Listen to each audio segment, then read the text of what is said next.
Hi, everybody. Welcome to TIA Now. I'm Clarence Reynolds. The race to a 5G network is on, and Sprint has raised the bar with aspirations to have the first 5G mobile network in America. Ron Marquardt is Vice President of Technology at Sprint, and he joins us with a look at where things stand. Ron, thanks for being with us today. Thank you for having me. Now, Sprint plans to launch the first 5G mobile network in the U.S. in the first half of 2019. So what does that roadmap look like right now? So today we announced here at the Mobile World Congress that the first markets would be Los Angeles, Chicago, and Dallas, followed shortly thereafter by Atlanta, Houston, and Washington, D.C. And then over time, obviously, filling in the rest of the footprint as we add more and more radios to the network. So as we've talked about before, and this release doesn't dwell on it as much, but we're basically already deploying massive MIMO radios for LTE capacity, and what we've worked out with the vendors is the ability to software upgrade those to add 5G to them as well. And so because we have about 150 megahertz of spectrum on average in most major markets, we can do both LTE and 5G off the same infrastructure radios. How is Sprint's strategy, your 5G strategy, different from other carriers? Well, we're not using millimeter wave for one thing. In fact, I think that two of our competitors are primarily focused on that. Really, everyone's using the spectrum they have access to. We're focused on what we think is the best sweet spot in terms of a combination of coverage and capacity. So with 2.5 spectrum and 60 to 100 megahertz channels for 5G, we'll have a lot of capacity, and certainly the coverage will be a lot more comprehensive than something with 28 gigahertz or 39 gigahertz.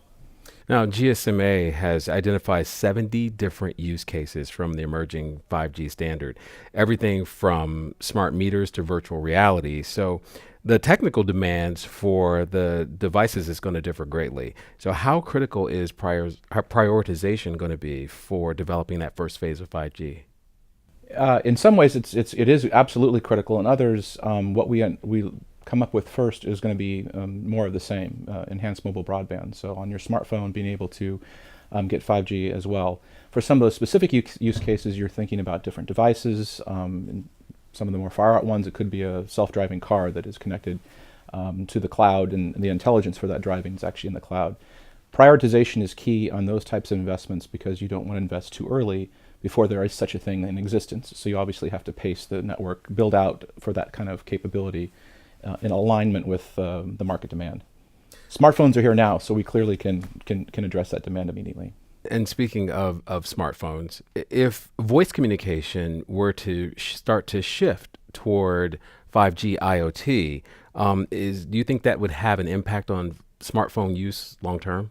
Yes and no. I think that if you look at the evolution already of the voice network, we've gone from separate voice channels to VoLTE now. And so with VoLTE, you basically have voice is like any other data service. It just happens to have higher priority to keep the quality high. Over time, it may not just be VoLTE to your smartphone. It may be VoLTE to some other IoT connected device on our network. It could be your connected car or Uber's connected car that you happen to be riding in that you make a phone call from. In the end, that won't matter because it'll just be data, and it'll be data that's prioritized on the network. How does Sprint's spectrum position play into the 5G strategy? We can very quickly and cost effectively roll out 5G because we have this large amount of spectrum in our 2.5 gigahertz band. And so by quickly rolling out and where we already have LTE deployed and pairing it with 5G, so these will be dual connected devices. You'll be on LTE and 5G at the same time. If you go out of a 5G footprint, you stay connected on LTE. You come back in, you get more bandwidth. But that's very cost effective for us because, like I said, we're rolling out this equipment anyway for LTE capacity, and it's just a question of adding software on top rather than deploying new units. And because these are macros and not small cells, we don't have to deal with all of the challenges that go along with many, many small cells, which our industry is struggling with right now in terms of working with cities to get them out quickly. And since you've named the cities that you'll start with with 5G, what types of services does Sprint see as opportunities with 5G? There's lots of use cases out there, and I think that our early modeling shows that compared with LTE, there's going to be a lot more demand for industrial and enterprise use cases. LTE was generally the dawn of the smartphone era.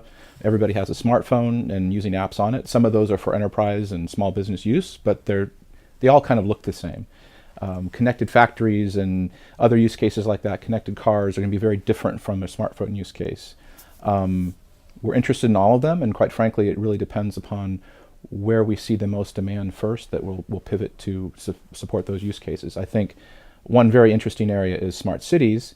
It hasn't quite taken off as much as it had been hyped up to now, but as we look at ways to try to roll out our network infrastructure more smoothly, we want to partner with cities, obviously. So we're working, whether it's in the LTE world, private LTE, or some other way of partnering with cities so that the infrastructure doesn't look to them just like a burden or something they have to deal with in a net negative, but that by partnering with them, we can offer services that help them solve their problems, and vice versa, they can help us solve our problems.